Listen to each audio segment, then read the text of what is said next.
Kind of cool to show you guys. This is a flying stone generator, as well as I got a flying cobblestone generator. These things are both infinitely automatic, meaning that once you set them, you can go as far as you want without having to worry about ever doing any maintenance to them. Let's go ahead and take a look at them. If you guys remember, in the past, I actually designed quite a few different types of flying stone generators. Some of the first ones that I came up with were using the frostwalking on entities trick to make it fly through the air. But when they introduced waterlogged, I found a way to move water using flying machines, even in the early snapshots. And you can find links to all the videos I talk about in the description. Now this design here is pretty much exactly like the previous design, except I switched it over to use honey blocks. So instead of having the minecart having to be pushed behind by another block, we can just attach the minecart directly to the slime block.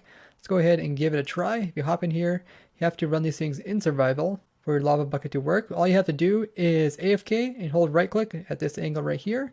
And there you go. That's all there is to it.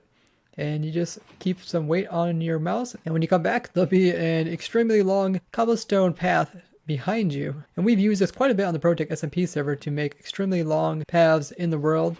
I also use this kind of trick to make an infinitely automatic railway system building machine. That one's really cool. If you haven't seen it already, be sure to check out that video. It makes a whole rail system with one player while being AFK.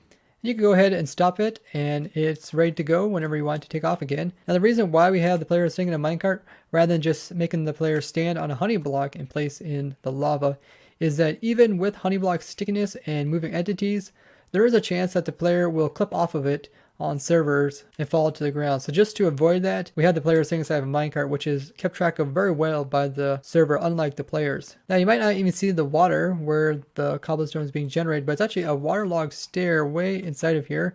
And essentially the water is kind of touching the edges here. So even this edge here is being touched by the water. And that's why when the lava comes in contact with it, it's going to produce a cobblestone. Now the way I move the waterlogged blocks has changed throughout the versions, but the way that still works is if you give a sticky piston a brief pulse while there is a waterlogged block in front of it, it will be able to move it.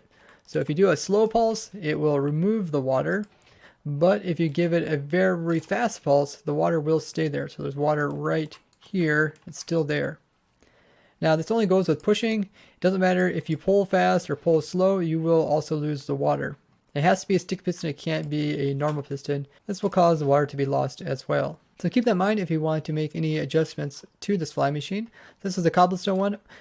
We also made a stone one. This was a request during our snapshot stream. Those are Wednesday and Friday. We open up a testing world where you guys, the viewers, can join and work on stuff with me.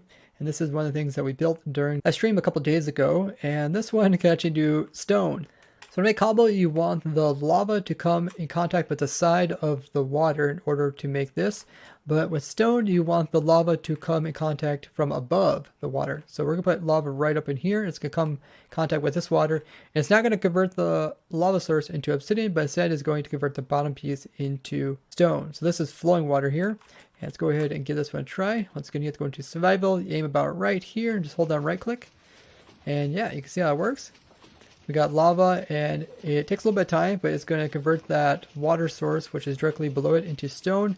And by the time that happens, there is a little delay that I put into the machine so that it will move everything forward as soon as that occurs. You can also do the F3 plus T trick to hold down your right click button for you. So if I go into survival and I hold down right click, don't have to be aiming at anything, and do F3 plus T. And as soon as this comes up, release the right click button.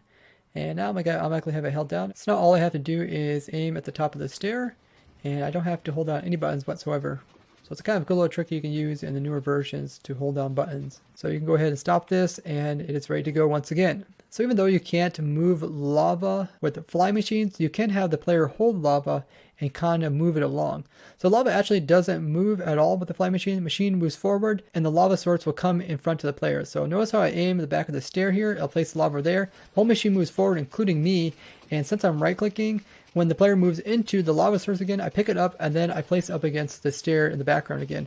And this way I'm inching the lava forward, since there is no way currently to lava log any blocks. That's a really cool trick that came up with to make this possible. Now if they ever do introduce lava logging to something like stairs, there's a lot of other blocks that you can use, like end rods, to also make this possible. So after lava is placed in, it will make this update here, and this will push a piston over here forward, and this is just going to push a chain of pistons, which is just going to create a bunch of delays. So this gets pushed forward.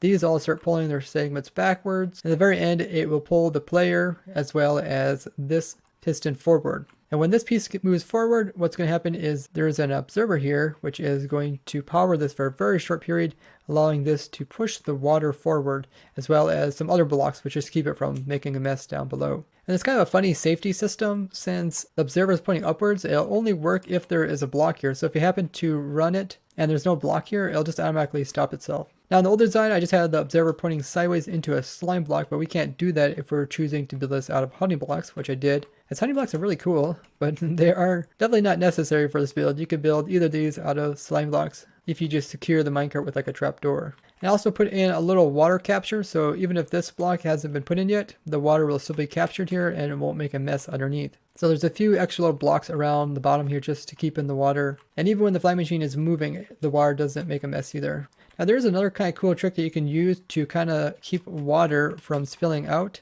And I did try it earlier with this machine. And that is, if you have a water source that sees a waterlogged block, it will actually try to flow down into it. And let me show you guys how this works. So this was just a normal block. The water placed here would flow out this direction. But you see, if I place it here, it actually tries to go into this waterlogged block because there's already a water source there.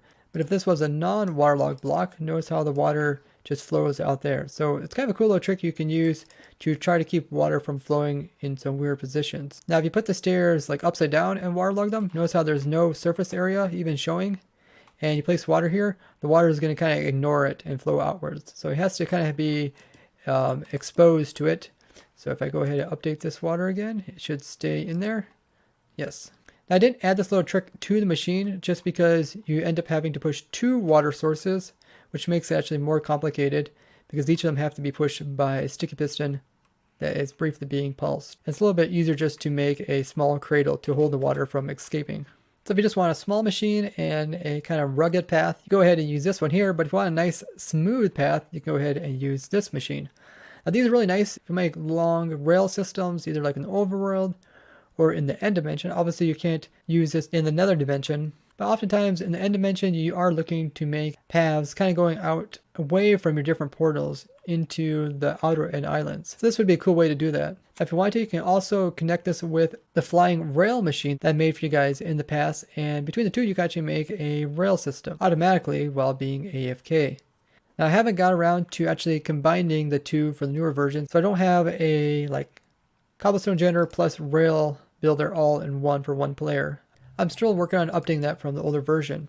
And the reason why the older version of that doesn't work is because they changed the way that water will update and flow. And in an older version, I also use the entity with the frostwalker boots on to move the water rather than using pistons like the newer versions that I've made. But I'm thinking that the entity is actually going to make a smaller flying machine than pushing the water and with all the little tricks that you need to do to kind of contain it. That's something we'll probably work on in future snapshot streams. So if you guys want to learn about Slimestone and mess around with it, make sure you turn on your notifications on YouTube. Also follow me on Twitch and on Twitter, as well as join the Protect Community Discord, because those are all the places where I will inform everybody of when the streams start. We also hop in the voice call on our Discord if you guys want to ever ask me questions, using your microphone rather than in chat.